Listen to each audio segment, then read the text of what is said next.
required, but we're also on Facebook Live right now. Aloha, everyone. Aloha. Good morning. I'm Tim Vandeveer. I'm the chair of the Democratic Party of Hawaii, and I want to thank everyone for joining us in the room and around the state. A little bit about tonight. So Citizens United versus the Federal Election Commission may well be the worst ruling of the Supreme Court in a generation. I think it certainly is in my lifetime, and that's saying a lot. While it's still illegal for corporations to give money directly to candidates for federal office, that ruling has dramatically reshaped the political landscape for federal and state elections. Among the most significant developments, a surge of political dark money, secret cash that opaque nonprofit organizations funnel into U.S. elections. Such groups do not publicly disclose their donors.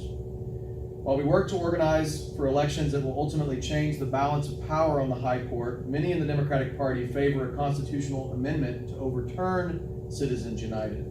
Tonight we will hear about another possible option for a constitutional convention of the states under Article 5 of the U.S. Constitution, Convention of the States under Article 5, where an amendment can be proposed. Joining us is Michael Monetta, who grew up in a sleepy little town called Claremont, New Hampshire. He didn't pay much attention to politics while playing soccer, going to concerts, and fishing on Lake Winnipesaukee. But once he began learning how much corruption there was in Washington, D.C. and how it affects all of our lives, this is mostly by listening to independent media sources such as the Young Turks, Tom Hartman, and others, he decided he had to get involved. In 2014, he led the way to make Vermont the first state in American history to call for an Article 5 convention for the purpose of reversing Citizens United and getting big money out of politics. Since then, he has been directly involved with 4 other states passing similar legislation. He's now the national director of wolf-pac and spends most of his time organizing volunteers throughout the country. It's been a long, long time since he was home, and he's come a long way to join us here in Hawaii. So please make welcome Mike Monetta.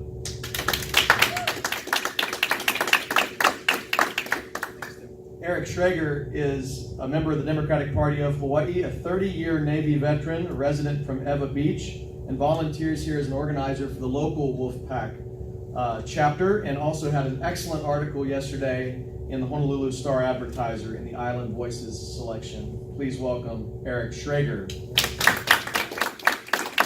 Okay, so for everyone at home, bear with us for just a couple of seconds while we get the movie going. We're going to have a movie to kind of frame this issue, and then we'll jump into a PowerPoint that Mike's going to put together, and we'll go from there. So, all right, we'll run back this way.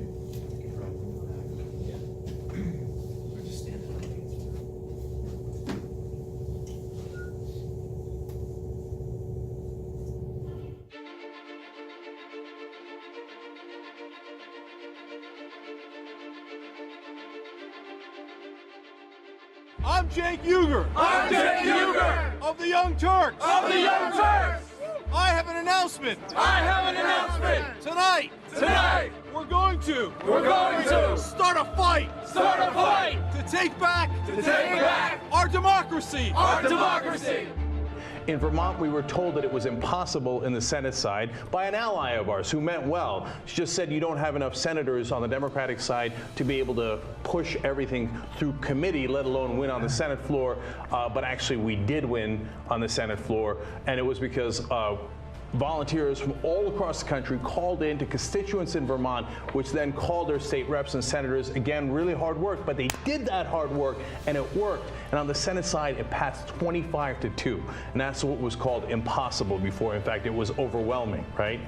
Now, dramatic news. It has just passed the Vermont House.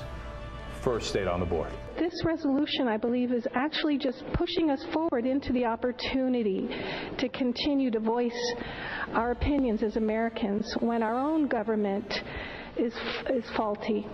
Our committee asks you to join us in taking this bold step. And yes, I do think this country listens to Vermont, little Vermont. I was here when we passed civil unions, the proudest moment of my life in this body. And look now, civil unions, that's passé. Vermont does lead, and they do listen to us. close to 70 Wolf-Pac volunteers showed up there and said, we're here to tell you that the citizens of California want to get money out of politics.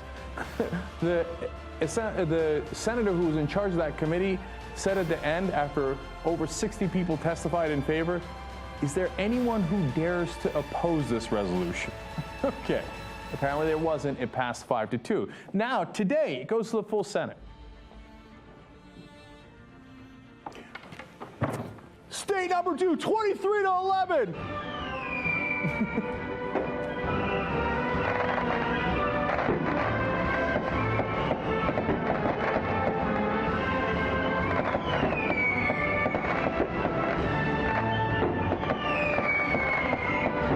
Two down, 32 to go. No.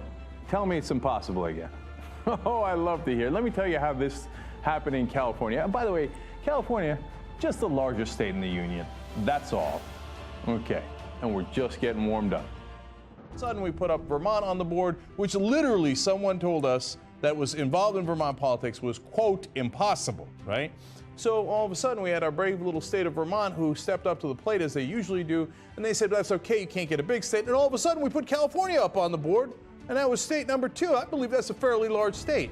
Now we're on to the state of Illinois. I've told you a couple of things about that. Now remember, we already had the resolution calling for the convention passed in the Senate in Illinois. So did we get it? Boom, 72-40 by the skin of our teeth. But guess what?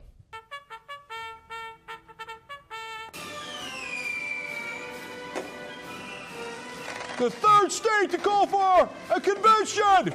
Here comes the great state of Illinois. We're going to Vermont. We're going to California. We're going to Illinois. Oh, wear me out, man. Let me say all 34 states on one show. Look at that map. I remember when that map didn't have any shining states. Now we have 3 that are on the board. So any effort to overturn Citizens United is one that I feel I must support. I would prefer the federal Congress to decide to offer an amendment through the states that would overturn Citizens United. They don't seem likely to do it at this point, but it is fair to say that in the past, many times when a proposal like this reaches a critical number of states supporting it, Congress wakes up, smells the coffee, and does the right thing. Here we go again. Now, Wolf-Pac has, of course, taken it upon itself to get us a constitutional amendment to get money out of politics so that we can end the system of corruption and legalized bribery that we have and get free and fair elections. Wouldn't that be amazing if our representatives represented us? So, we were, of course, told that this was impossible, but we got Vermont on the board, and then they said, yeah, it's a small state. Then we got California on the board. That's a fairly large state. They said, okay, but you only have 2 on the coast, so then we got Illinois.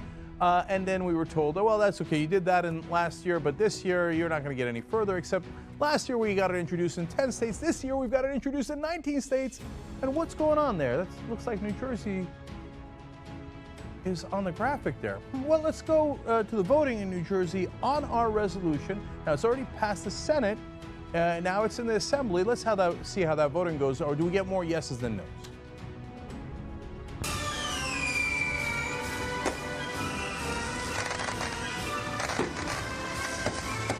I believe that is another state on the board. That is state number 4. They said it couldn't be done. Yet we keep rolling throughout the country. I want to show you a video of the historic moment in New Jersey. Mr. Speaker, SCR 132 has received 44 votes in the affirmative, 25 in the negative, and 2 abstentions. Senate Concurrent Resolution 132 having received 44 votes in the affirmative, 25 votes in the negative, and 2 abstentions, I declare the resolution passed. Let the resolution take the usual course of past resolutions. Back on consent, bill in the clerk's desk. So 4 states have already done it, and now we were in Rhode Island. And I told you recently that the House had passed the resolution.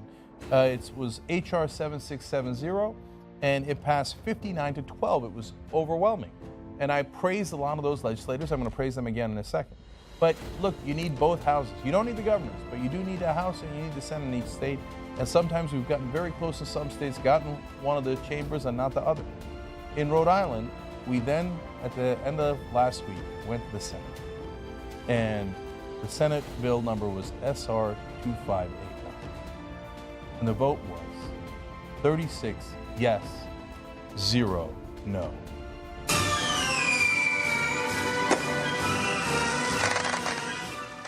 Rhode Island is your fifth state. Fifth state to come on board. We did it. We did it in Rhode Island. Because remember what Senator Joshua Miller said. There's no clapping from the audience. We can't have it. Look at what happens instead here. The first senator you're going to see is James Sheehan, and then you'll see all the others are later. Watch. Thank you, Mr. President. I'd just like to commend my colleague, Senator Miller, on this, a very important issue. We're moving, unfortunately, ever increasingly in a direction of, instead of having elections, they're becoming auctions. And I think we need to address this very serious situation. And I thank all those who came up and demonstrated.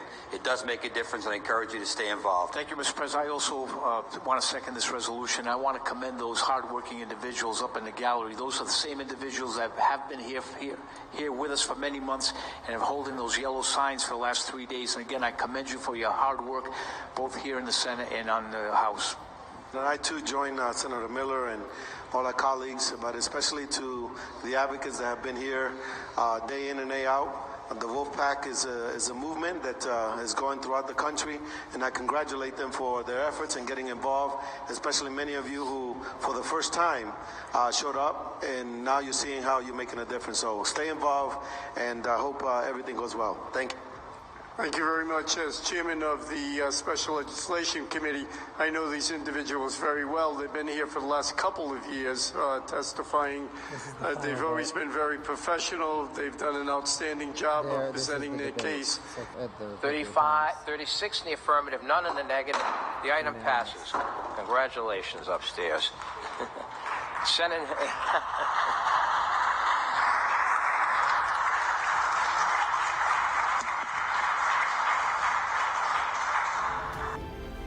The senators applauded their constituents. I have literally never seen that in my life, in all these decades of covering politics. We've got 30,000 volunteers, grassroots volunteers all across the country, and then they activate other volunteers within their states. And they work so hard. You think this happened overnight? You think this was just the one thing they showed up one day or 1 week? No, those guys, those volunteers on the ground have been working for 2 years straight. We didn't pass last year. We passed this year. We didn't get discouraged by, we didn't have instant gratification. No, we redoubled our efforts. Justin, you were there. How did that feel? I was extremely emotional. The last 2 years has been like really difficult. I put a lot on the line for this. Many of us put a lot on the line for this. You know, we have folks who work, you know, Greg, Big Swag, he's a father to newborn, but anytime we needed him at the State House, he would be there. And, you know, I have a girlfriend, he has a wife, and it's hard to say, hey, do you mind if we just take a couple hours and we'll be at the State House to get this up and going. But that was a very surreal moment. We put our hearts and soul into this movement, and to see the fruit of our labor just really make it a reality. It was just a really wonderful moment. But I mean, watching that, I got goosebumps. Belinda DePina, Vera Duneau, Joe Gomez, Mike Lamptey, Nikki Morris, Cameron Ramsey, Sam Newland, Matt Mazzola. In your state, your name could be on that list. And this list lives forever.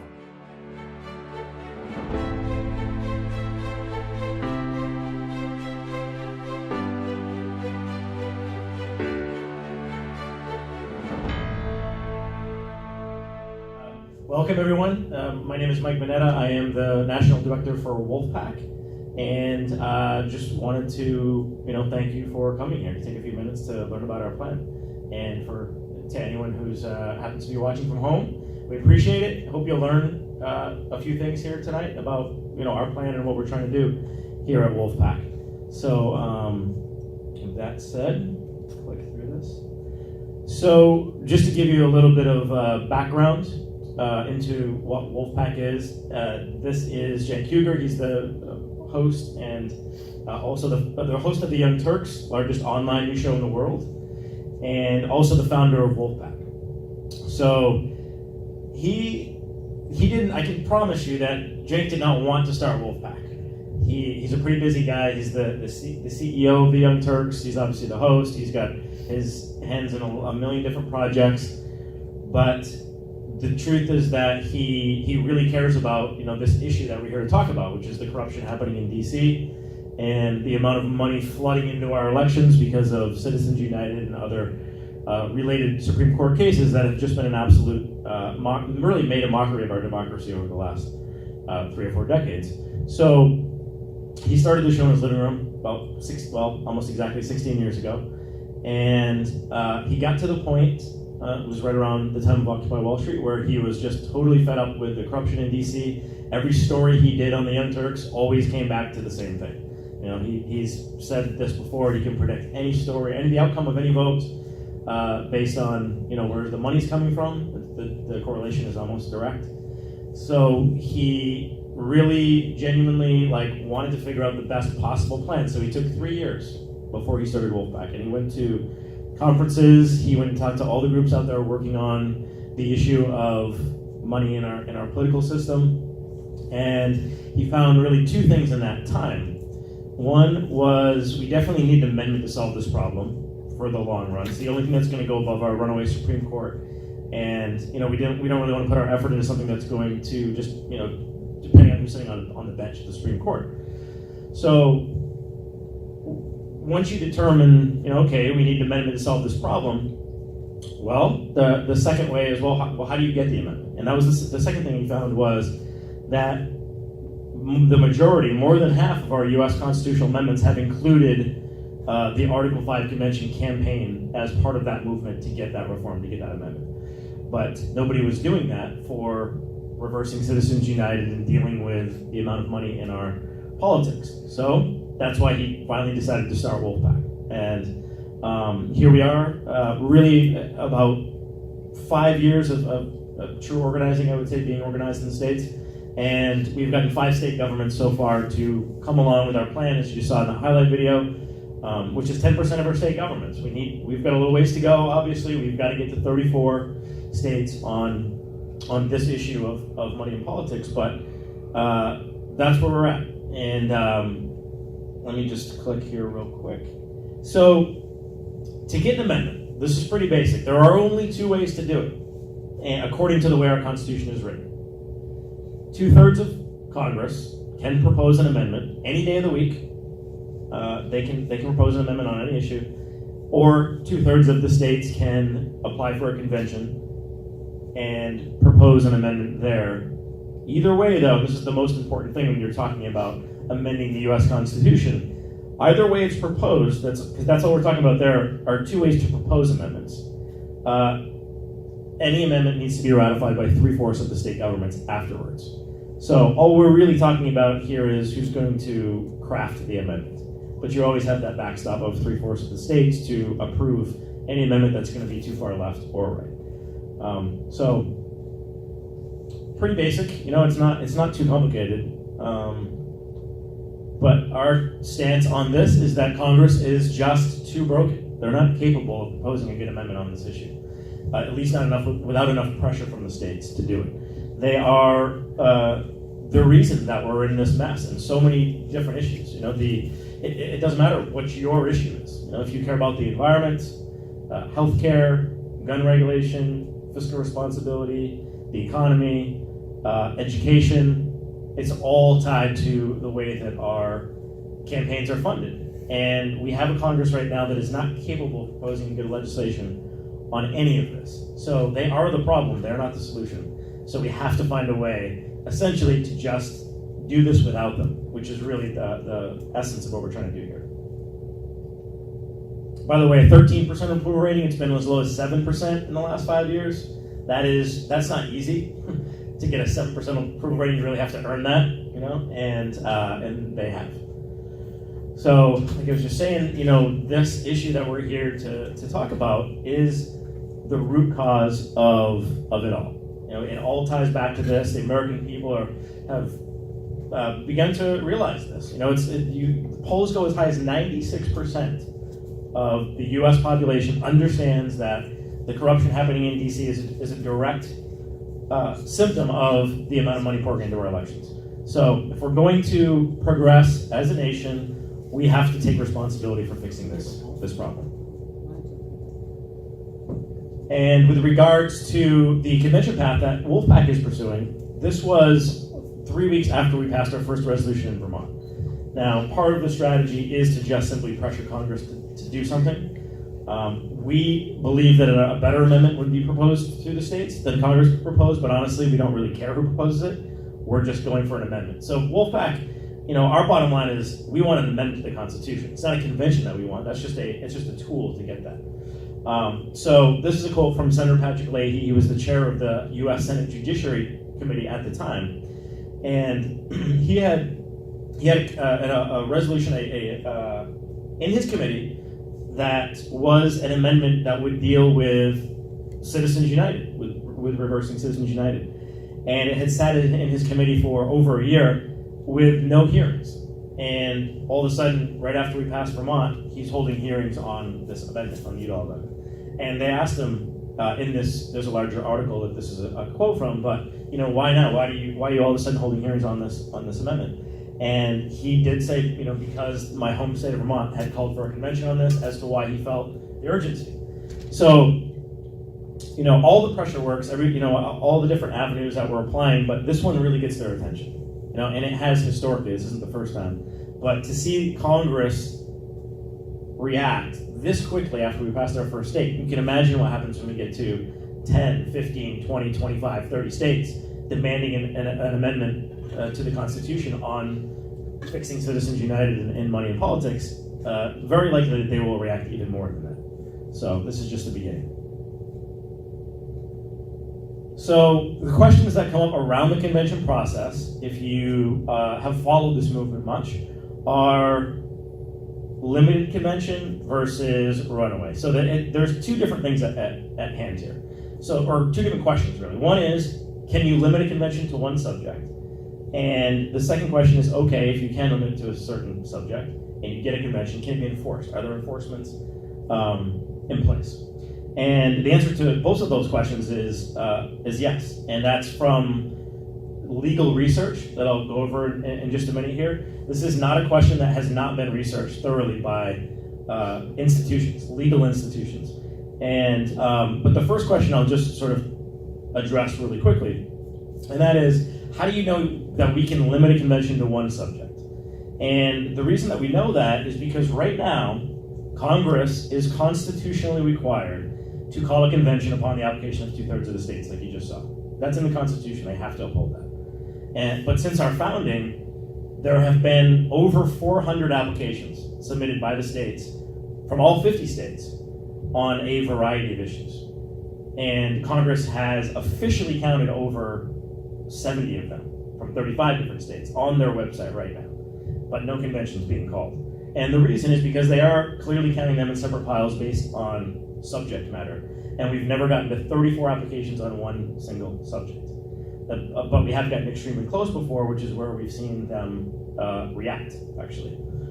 And that's what these legal reports point to that I'll just also touch on. So, limited convention, a lot of people will almost, and that point is almost being put to rest, like, okay, yes, the states have the right to call a limited convention, but, is there any way we can enforce those limitations? And the Department of Justice did a 60-page report on this, very thorough. It goes into founder's intent. It quotes dozens of scholars. The Congressional Research Service has done 4 reports on this. One as recent as 2 months ago. The American Bar Association. And the conclusion is that, from these reports is that yes, you can limit convention, but also that there are mechanisms in place. So the biggest one that they all point to, this report, among the others, among scholars like Lawrence Lessig and Jamie Raskin, U.S. Congressman from Maryland, some of our biggest proponents, the one they all point to is ratification. That is a legal check on a convention that is black and white. It's in the Constitution. Article 5 is only a paragraph. It'll only take you 5 minutes to read it, not even. It's actually just one really long sentence. And yes, it is a little bit vague on how the delegates would be chosen and some of the details around how the convention would operate. Although we know that too because we've had 200 years of conventions in this country. It is absolutely crystal clear about the power of a convention, and that's the most important thing when you're talking about this open convention concept. So when people use the word runaway convention, what they're implying is that you can change the Constitution right there at a convention. And this type of convention that's allowed under Article 5, according to the Constitution, you just simply can't do that. It just wouldn't hold up. It's very clear that it only has the power to propose, and then any amendment would have to be ratified by 38 states afterwards. So that's the biggest shock. The second one that they point to, that these legal reports point to, is the court system. This convention would not exist outside of the American court system. So if the states applied for a convention for a specific purpose, Congress calls that convention, and it does something different that could be, including trying to ratify a new constitution, that could easily be challenged in our court system, and that would hold up. Now, the Supreme Court has been bad on a lot of things. They've been particularly bad on our issue. That's one of the reasons we're here. But they can justify those decisions. You can't justify a convention that could actually change or ratify the Constitution without going out and being ratified by 38 states. It just would not hold up, even in that Supreme Court.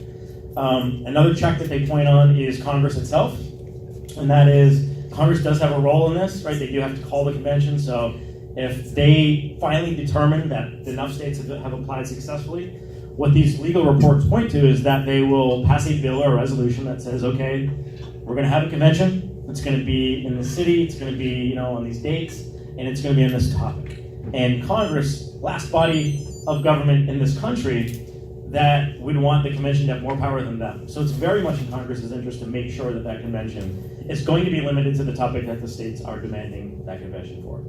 And then Congress would also have to pick the ratification mode after the convention. So they actually have two different checks on a convention at two different points in the process. And then the delegates themselves. So delegates are not like representatives. When someone is elected into office, they essentially can do whatever they want.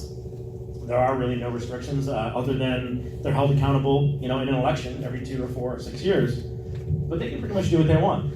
A delegate is a different nature. Delegates have guidelines. They have restrictions that the state sends them to a convention to do. We use the process a lot in this country. We have a presidential election every 4 years.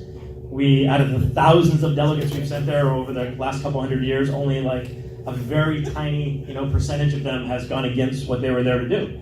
So if you go to a convention with guidelines, which, with our resolution, we have it mandated that it needs to be about Citizens United and money in politics. If you go against what you're there to do, you're the exception, you're not the rule. That's a very tiny minority according to the precedence of using that process in our country. We hear it every single time in the presidential, convention. This last time, the delegates are going to go there and they're going to elect somebody other than Trump. There's going to be a runaway convention. It didn't happen. They always go there and end up doing what they're sent there to do. That is the history of our country. So those are 4 checks. There are some other ones they mention, just time, the amount of time that's involved in the ratification process. You really need a lot of consensus. That's something that is pointed out really clearly, actually, in these reports. That's going back to founders' intent. It's all built into the process. You need 2/3 consensus for a reason to get an amendment proposed out to the states for ratification. It's the exact same intention with the convention process. There needs to be a reason. You don't just, you don't just have it. And if you could, they would already have to call that convention. So, what they point out is that if the states wanted to have an open convention, just to, rewrite the Constitution or do what they did in Philadelphia, technically they have the power to do that. They would have to apply for it. They would have to say, okay, 34 states would have to say, we want an open convention because there's a need for it, right? Which is, by the way, exactly what they did in Philadelphia. They said there's a need for this. They asked Congress. Congress gave them permission to do it. It's not a runaway convention. Congress approved it every step of the way. And so that's all that's what we're trying to do here, is just use this process that was put into our Constitution by our founders for this exact reason. They literally said, if Congress is ever tyrannical or oppressive, this is what we're giving you as a way to correct it. And that's where we are, right? Welcome to 2018. We have an oppressive federal government. All right, moving on. Oh, just one more quote, and then there's, we have some packets here, but there is a lot of scholarly legal quotes around this. This is just one of them. This is the Attorney General under Jimmy Carter. I think the convention can be limited. The fact is that the majority of scholars in America share my view. That has not changed. Nothing has changed since 1979. The Constitution is written exactly the same way. The intent from the founders is exactly the same as it was in 1979. The only thing that has changed is the rhetoric around it. But the legal research around this has not changed. And there's even better ones in the packet that we have back there. So, just for some context, there are, once in a while when we're in this movement, we hear hesitation about passing our resolution because there are other convention movements. So, for example, a balanced budget convention, right? There are people on the right that want a balanced budget convention. That is true. But the fact is that the people that want, on the conservatives in this country, who want a convention to propose a balanced budget amendment, have wanted that convention and have been applying for that convention for 50 years, right? They continue to push for it when there's a Democratic president. Both chambers of Congress were controlled by Democrats. There were more blue states than red because they had a long-term vision about what they wanted, and they continued to live, by their ideals and keep pushing for it and pushing for it. And in the 80s, they got close. I think there were 29 or 30 states applying for a convention for a balanced budget, and Congress reacted. And that's also in these legal reports. So it worked, actually, for them to get what they wanted. Now, they didn't get a balanced budget amendment, but there were laws passed by Congress. I don't know exactly what they were, but that is in the reports if you take the time to read them. So that's why it lost steam. And states rescinded those because there was no longer a need for it. There was no longer a consensus for that in the country. So the process worked. They went all the way down to 13. And the people that are pushing for this, you can go to their website and you can count. They took them off, they put them back on, depending on what the states are calling for. So now they're back up to 28. There's Convention of the States. They have 13 applications passed, or I think it's actually 12. I think one of those just got rescinded too, but they're calling for a limited convention for 3 different subjects. But the point, though, is when you're talking about our resolution, it does absolutely zero to help either of those conventions reach 34 of that critical mass. Literally nothing. And if you could count our 5 applications with theirs, the 28, they would be the first people to do it. But they're not even counting them. They don't count Vermont or California, Illinois on their website. They just don't do it. So the way that I look at it, if you poll the American people right now, that's about a 50% approval for a balanced budget. It's fairly partisan. But yet there's 28 state governments demanding a balanced budget, with about half of the population wanting that. Our issue, Citizens United, money in politics, corruption in D.C., the polls go as high as 96%. Like I was saying earlier, it's all of us. That's why Trump rose up in the primaries, because people thought that he was the guy that didn't take big money. It didn't turn out that way. He ended up filling the swamp 10 times more than it is. But the people who voted for him genuinely thought that he was going to drain the swamp and get money out of politics. That's what they were voting on. It was this issue. So how can it be that there are only 5 state governments demanding an amendment to fix Citizens United and dealing with money in politics, when the polls are that high? So it doesn't match. So part of our job here is taking responsibility for this issue, and this is how you do it. This is how you make real change and you put real pressure on Congress. I showed you earlier, Patrick Leahy, they're responding within 3 weeks of us passing a convention call in Vermont. So, that's, I guess, almost anything else. I think we just have to really just think about that. That doesn't match public opinion. And we need to really think about how much responsibility we have to take on this issue. And also, not only does our 5 not count with their pile, but neither do the other 400 that are out there. So ours doesn't count in either of those piles any more than the hundreds that are also been passed by the states. So we have a bottom line at wolf-pac, and it is really made up of these 3 things. It's urgency. So we have to acknowledge how serious this problem is, right? As we saw earlier, everything's tied to this, right? It's the root of all that's plaguing our country right now. So if the environment, like the scientists have told us, like we're already past like the point. Like we're really playing with fire at this point. When you talk about the environment, we're really screwing up. We're not taking enough responsibility for fixing that. And Congress sure as hell has not taken enough responsibility. They're not going to do it. They're just not going to fix it. We had, again, a Democratic president, both chambers of Congress controlled by Democrats. We had a supermajority of Democrats in the Senate of Obama's first term. Nothing, absolutely nothing to seriously address our climate issues. So again, Congress is not going to help us. They're not going to save us on this. And we just really, really have to understand how urgent this is that we fix this problem. And history, and I didn't go into this too much, but I'll just give an example that we like to use a lot, which is the 17th Amendment is probably the most parallel situation to this current situation as far as corruption. Early 1900s, the people wanted to be able to elect their senators directly because they used to be appointed, and that was very much looked at as corruption. It was known as the Millionaires Club in the Senate, the U.S. Senate. Obviously now they're both the Millionaires Club, but back then it was the Senate, and that people knew it. And it was because of wealthy elites and special interests. They had controlled the U.S. Senate. So the people, they used every tool that they had available to them. They did petitions. They handed petitions into Congress. They did local legislation. They passed resolutions asking Congress to propose an amendment, much like Move to Amend has taken the reins on that, and they've gotten, I think, 17 or 18 or maybe 19 states at this point to pass resolutions asking Congress. This all happened in our history, early 1900s, but no amendments. With all of that pressure, is finally the states came in and started demanding a convention one by one for that one specific purpose of direct election of senators. They got all the way to within one state shy of the 2/3. Congress didn't act when they had 20, 25, 30. It took them all the way to one state shy before they finally said, oh yeah, no, we're totally in favor of direct election of senators, because they don't want to give up that monopoly they have on proposing amendments, and that's what this really comes down to, That's why we haven't had a convention. It's not because there's going to be a runaway convention. The checks are there. It's because Congress doesn't want to give up that monopoly they have on proposing amendments to the states. And they're almost definitely not going to do it in this case. They will propose some type of amendment on Citizens United if we can get the pressure up. So that is precedent. That's the precedent of our country. That is our history. And like I just said, that's the 17th Amendment. Progressives used that in the early 1900s. The conservatives used it in the 80s to get what they wanted, and it worked. It got Congress to act.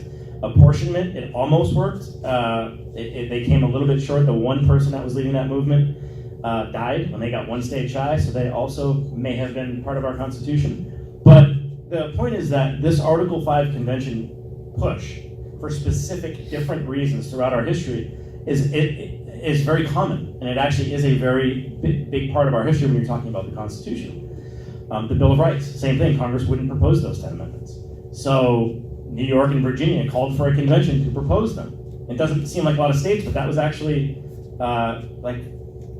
whatever it was, 20% of the states back then. So, and that got Congress to act. So this goes all the way back. This is a very effective tool. The Congressional Research Service calls it the prodding effect, in prodding Congress into action. So history, we have to use history as our guide. We've been here before. We know how to act. We know what to do. Encourage. Americans have done a lot braver things than this, than pass a resolution asking for a national conversation about the most popular issue in the country. The most populous issue in the country. That's all we're asking our state legislatures to do. It should be the most non-controversial, common sense piece of legislation they ever vote on in office. It should be passed, and we should just move on. We can walk and chew gum at the same time. We can be doing really good local legislation while also passing something that is putting real pressure on Congress to act on this issue. There's no reason we can't be doing both of those things. So, think about what Americans have done in this country. Going back to the American Revolution, people literally gave their lives. They were willing to take a bayonet in the stomach in the name of moving our country to become more democratic, in the right direction. That's incredible. If you really think about it, that happened. The civil rights movement, women's suffrage. We have fixed some really big problems in this country. People have sacrificed a lot more than what we're asking.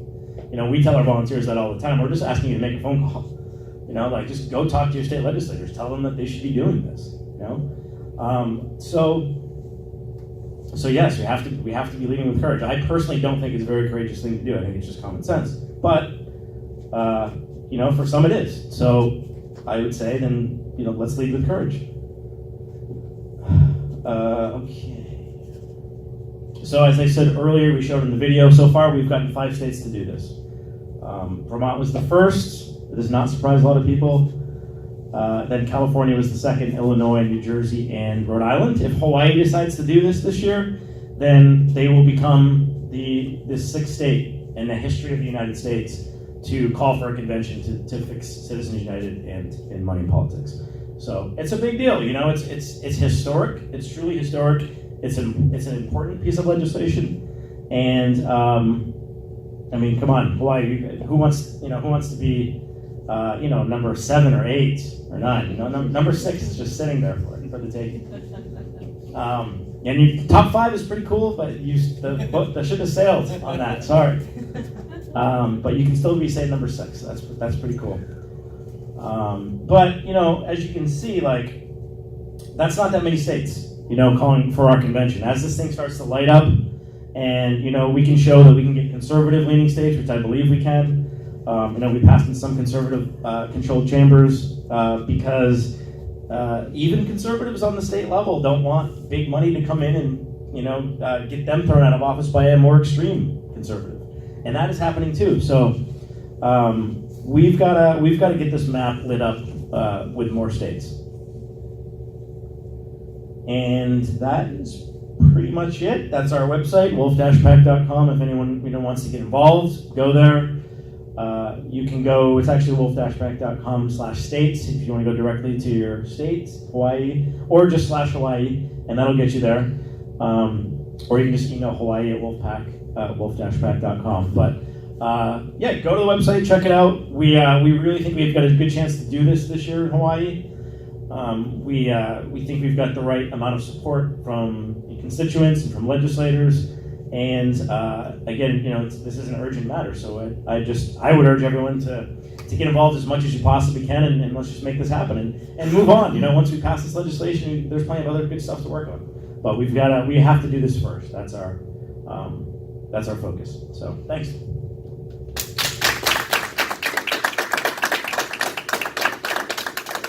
So thank you, Mike. That was awesome. I really appreciate you flying all the way over here to do this for us. Thank you all for coming out tonight. This is a tremendous response, beyond my wildest expectations for our turnout tonight. So thank you so much for everybody that came. I just want to add a couple of things as far as what's going on here in Hawaii with Wolf-Pac. We started last year. My wife Stacy and I found out about this project, and we're really excited. And we worked real hard for a pretty short amount of time, and we're bitterly disappointed.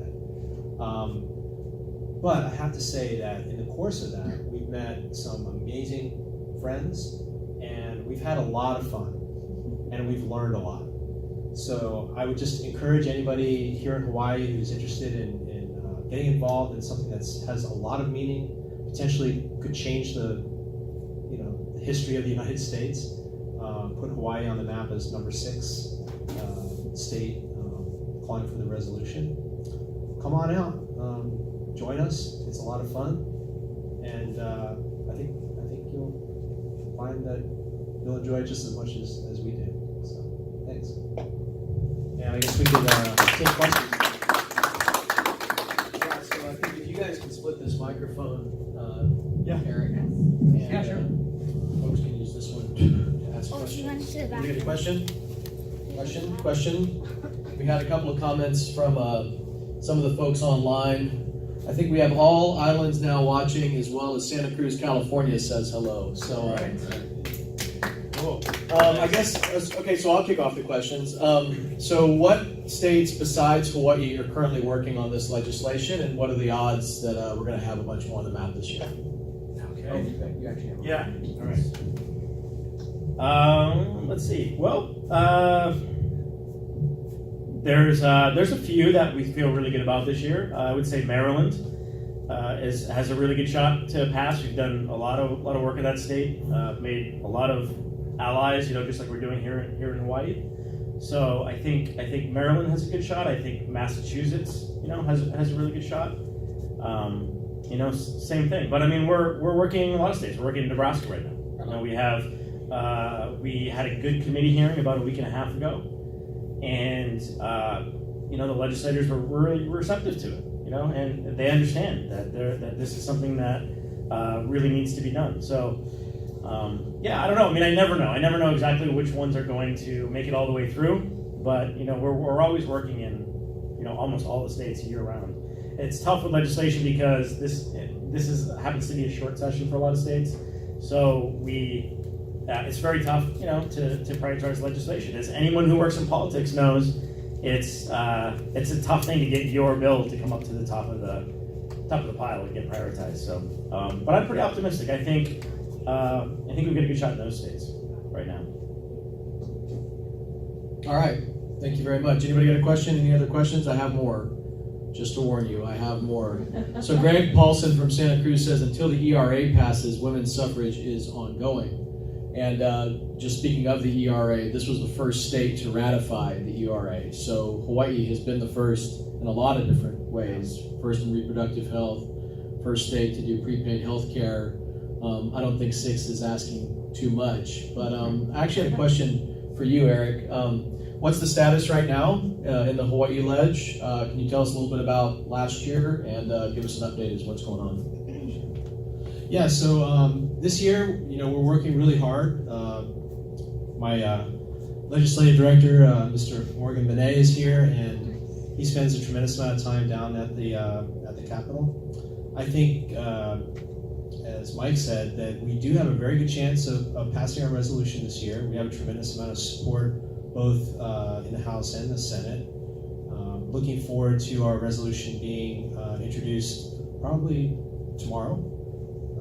I saw the draft today, and we're looking forward to the hearing in both the House and the Senate Judiciary Committees, where we will invite our supporters to come and give testimony. Last year, that's where we started, was coming and giving testimony, and it was a tremendous experience. It was my first time doing anything like that, and it was a good thing. But as far as our chances this year, I think we have a very good chance. Our sponsors, our sponsor in the House is Representative Matt LaPresti, who's been a tremendous supporter. Also, Senator Mike Gabbard is our sponsor from the Senate side. Again, both of these men have been supportive of us since the very beginning. Morgan, would you like to add anything? No, just like, I guess I just started to do that also last year, and so it was also really interesting, very good to experience that.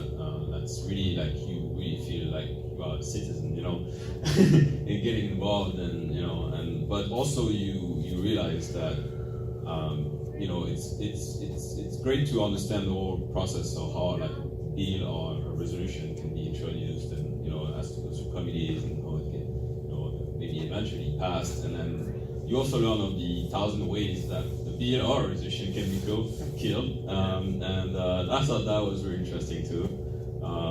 There's ways to kill it that seem to be like different ways to do it that are some are nicer than others. I just say that, but that was a really good experience, and I feel like I've learned a lot,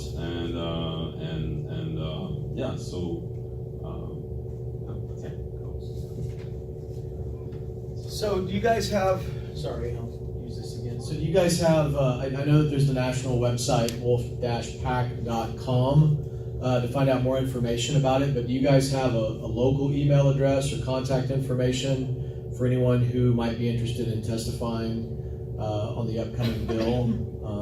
Is there any information you guys can give out in public? The easiest way is probably just Hawaii at Wolf-pac, because that will go to you or you, right? Hawaii at wolf-pac. At wolf-pac.com. Hawaii at wolf-pac.com. Yep. Is the easiest way to do it. Okay, any other questions? Just to clarify, online it says that Wolf-pac is connected to entities like the Koch brothers and George Soros or other dark money and super PACs.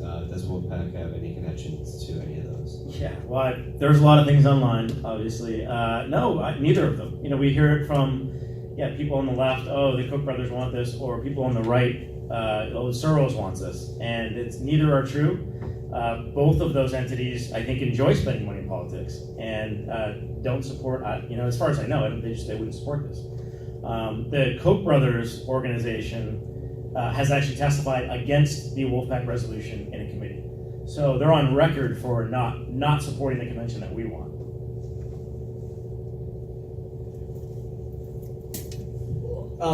Mike, can you talk a little bit about organizations that are historically aligned with the Democratic Party, such as the ACLU and Common Cause, and sort of where they've come down? It's my understanding Common Cause in some states has been supportive, and other states has not.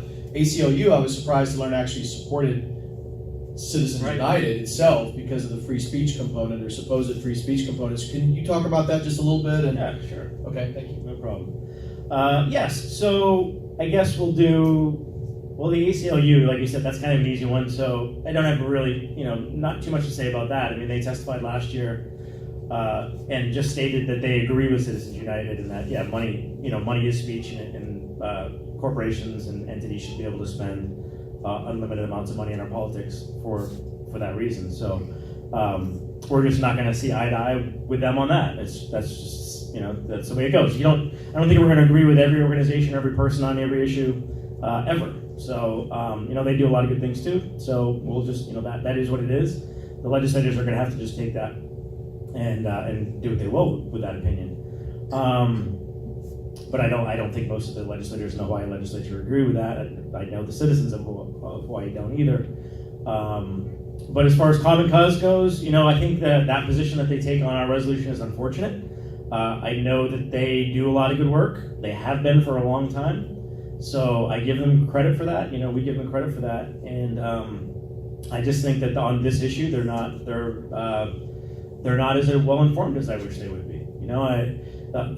We wrote an article, myself and former co-national director Allison Hartson wrote an article called "The Honest Path to Save Democracy" because in some of Common Cause's literature that they've put out, they were blatantly cherry-picking quotes and taking people out of context. And we sort of just had to call them out on that. They used Professor Tribe as their main legal person that is against the convention, and misled people into thinking that was his stance. And well, the truth is that at that very same conference, he actually said that if anyone says that I'm against the convention completely, an Article 5 convention completely, I would be very, what the exact word was, I would be offended by that, or whatever the word he used. But he made it very clear that he did not take that stance.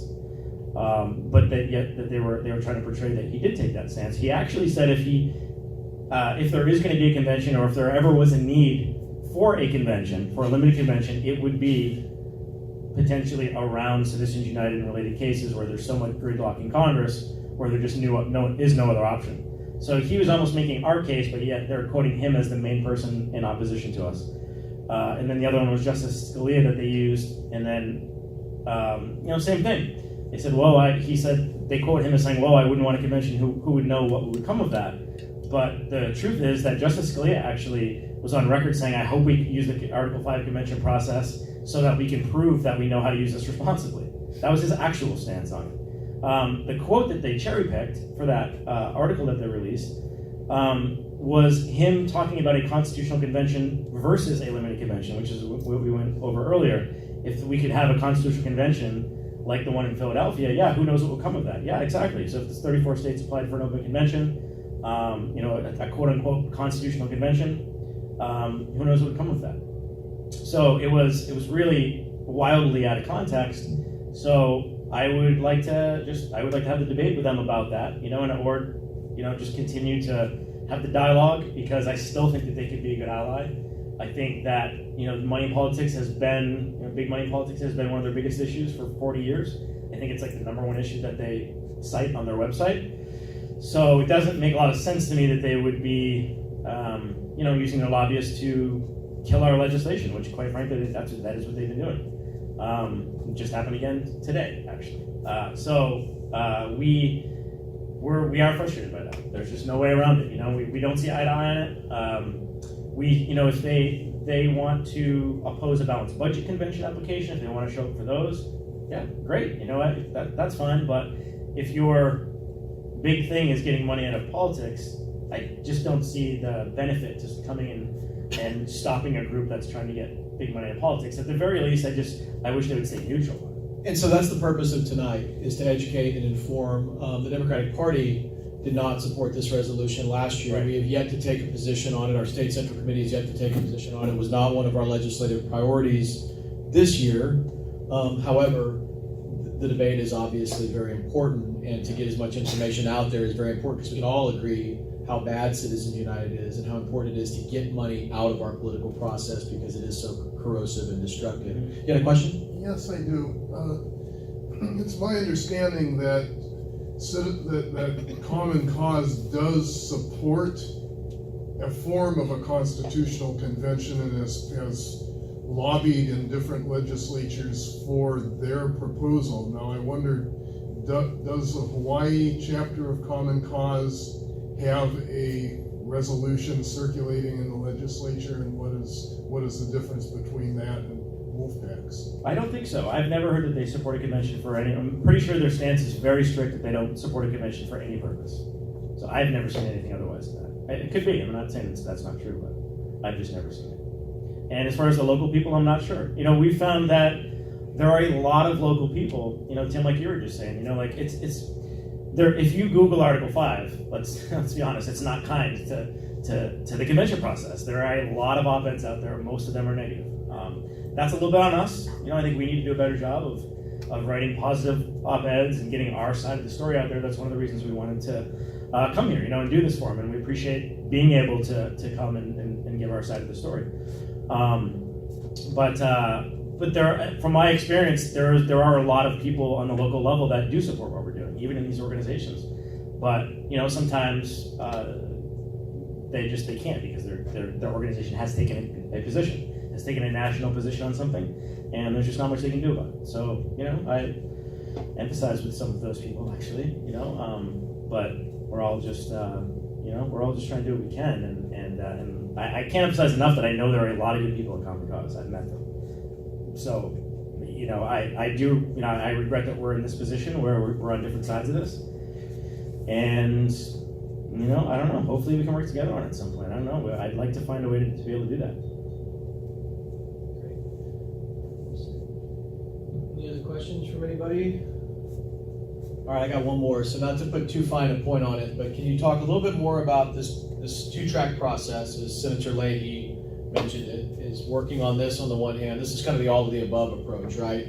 Putting pressure on Congress, working on a convention to propose an amendment at the same time, and also in the context of the changing nature of state legislatures. Because you mentioned that the balanced budget amendment, when that was being proposed as something that would come out of a convention, was in Republican administrations and Democratic administrations, how it would eventually sort of force some legislation as well. Can you talk a little bit about that? Because one of the things, obviously, the party is focused on, like a laser beam, is working toward the midterm elections in 2018, running a robust, coordinated campaign, both here in our state and nationally, taking back Congress, taking back the Senate, which is going to be a pretty steep climb for Democrats this time around. But can you talk a little bit about how, when those state legislatures start to change and also Congress starts to change, how that might bode well for what we're talking about? Absolutely. And that, again, that's just going back to the historical precedent of our country, right? So throughout our history, the pendulum has always swung back and forth. That's just the way it works. It has never changed.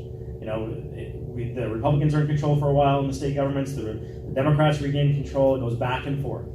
And I think we're actually at a point where I think most people are pointing to potentially a lot of Democratic control in the state legislatures next year, or at least a swing back to a few of the states being controlled more democratically controlled than they are right now. So I think that it all ties together. It's all tied together. I think that when you're talking about elections in the Democratic Party, something like this is exactly what the Democratic Party should be backing, because it's strong. And I think that that's the one thing that the party overall lacks.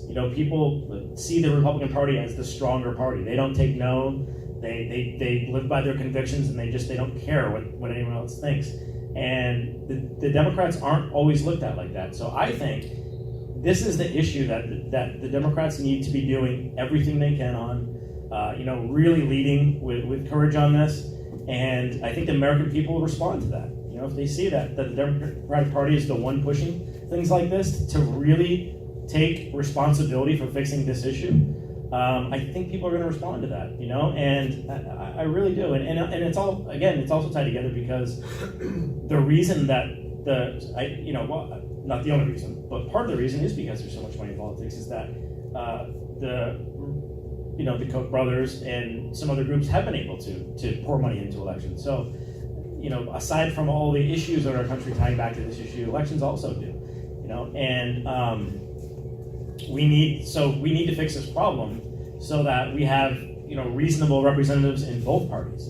But if you want to talk about the Democratic Party and like their strategy and what this means for the Democrats, I don't, like Bernie Sanders did it, right? I mean, he took this issue and, you know, he was the guy who took all the small dollar donations, and this is the one that the American people like really, really want fixed. Like, we get it, you know, everything else is window dressing.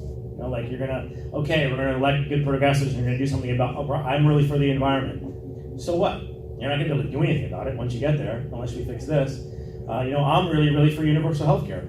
So what? You know, okay, great. So we get a couple Democrats in Congress who care about universal health care. You know, unless we really figure this issue out and just you know, do everything we can, everything in our power. And that really goes back to what you were saying, is that is part of our strategy, right? We have to be doing all of it. You know, we have to be doing the petitions, the people that are collecting petitions on this issue, that matters. The local legislation that's being pushed by groups like Represent Us, they do incredible work. You know, they're definitely one of the groups that I personally respect a lot. Local legislation, very important. You know, the groups that are working on transparency, you know, you name it, election reform, it's all like, it all ties together. We need to be doing all of it. This is just part of it. And, you know, what we're doing here at Wolf-pac, we're not claiming is a silver bullet. It's not going to just fix everything. Even if we get an amendment that gives us a more fair election system, it's not going to fix everything. It's just a step in the right direction. It's a part of the puzzle, you know, that we need to not ignore, and, you know, and start using towards our advantage, really. I hope that addressed it. I absolutely do. Okay. Absolutely do. Well, it does help to make each one of those other. Well, what it does is it does help to make each one of those other issues a little bit easier in accomplishing, because you don't have that money fighting against you constantly. A lot easier, yeah. I mean, we really think, like, if we can get representatives that don't have to raise billions of dollars, millions of dollars from special interests, yeah, of course, they're going to represent us. They're going to not have to spend, you know, 70% of their time going across the street into phone booths and, you know, dialing for dollars every day. So, yeah, it's all tied together, and doing this will absolutely help us win on all these other issues. No question about it. Okay. Right on. Well, thank you very much, Mike Monetta, right. Wolf-pac, Eric Schrager, mahalo for everybody coming out tonight. And so, a couple of things. So one of the things I mentioned to you, I think, when you first came in, was that this is the first, or can be the first, in a series of discussions about this very important issue. Hoping that next time we have this discussion, we have some of our elected officials in the room. Perhaps we could do it next month in time for crossover. Would love to have some of the folks that we mentioned, our friends in Common Cause, or even the ACLU, to come in and talk about this. I mean, we're all about solutions, right?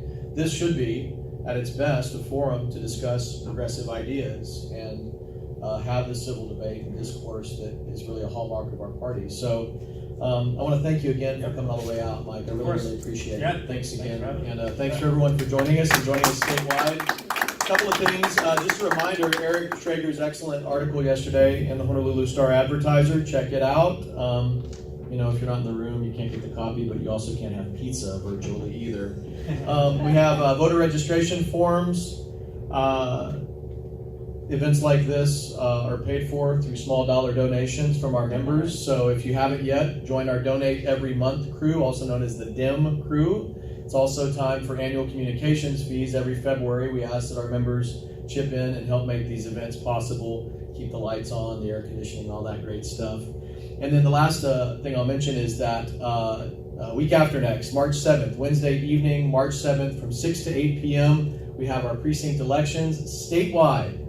And so you can go online to our website, hawaiidemocrats.org/precinct meetings to find out where your precinct meeting will be that evening. From 6 to 8, again, we'll be electing precinct officers, district officers where applicable, and delegates to our county and our state conventions. So check us out online, give a call to the headquarters, and thanks again for being here tonight. Mahalo. All right.